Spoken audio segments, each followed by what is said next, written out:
Happy 18th. So, this is the milestone birthday of an aspiring pilot, of someone who loves these flying machines, and completed his first solo flight a few weeks before he turned 18th. How exciting is that?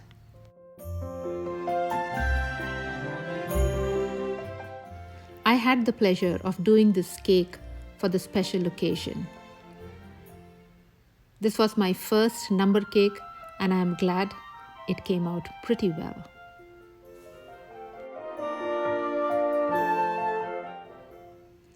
So the proud parents, you just don't realize how quickly time flies, and these kids just grow up. The pandemic restricted the celebrations to home and close ones. Well, let's take a step back and see how it all came together. Planning was the key, so I started on the board.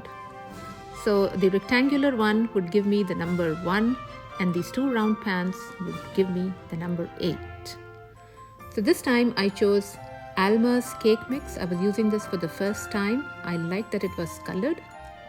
So empty the pack in a bowl. Just whisk it to loosen any lumps. Break the eggs.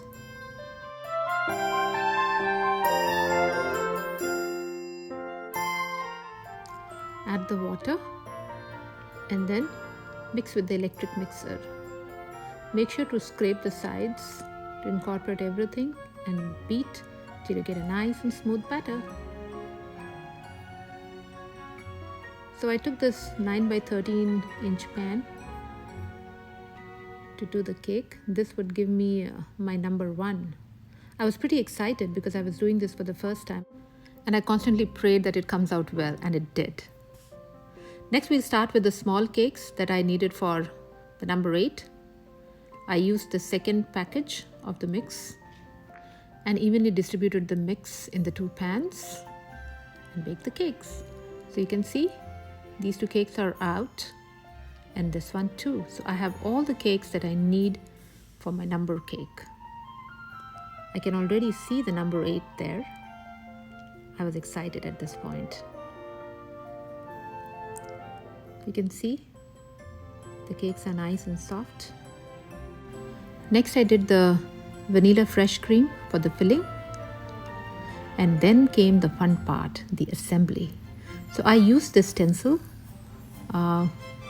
for my number 1. I used the parchment paper to cut out a number 1 stencil, and I carefully cut the cake, and I kept the pieces around it because I needed a second layer, and that extra cake would help me in getting that second layer. So you can see the number 1 is right there.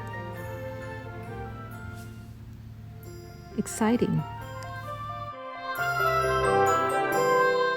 I cut the small cakes in 2 layers and started to fill with the fresh cream.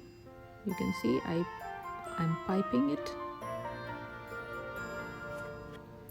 Piping makes it an even filling. And then I covered the sides. So this was the first layer of covering because it helps to settle down the crumbs.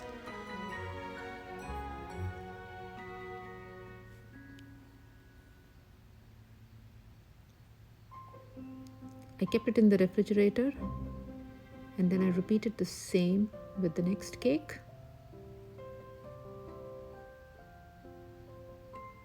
Next I moved to number 1, so I am doing the filling. So it's the fresh cream, you can see, just evenly spreading across, and then I used the leftover cake to get my second layer. You can see that.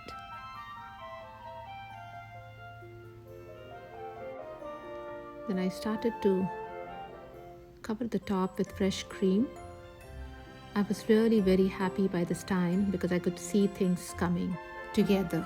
I was a bit anxious in the beginning because it was a big occasion and I didn't want to miss the mark.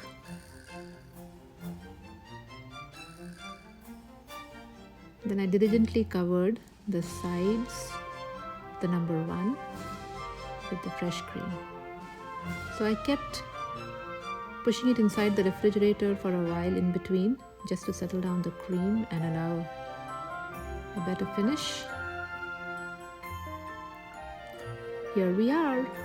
Now the cakes are out. I thought of just piping it on the top, and I left a circle open in the center to sprinkle some colors in there. I finished up the number 1, and here the cake is ready. I was so proud of this. Thank you for watching, and don't forget to subscribe.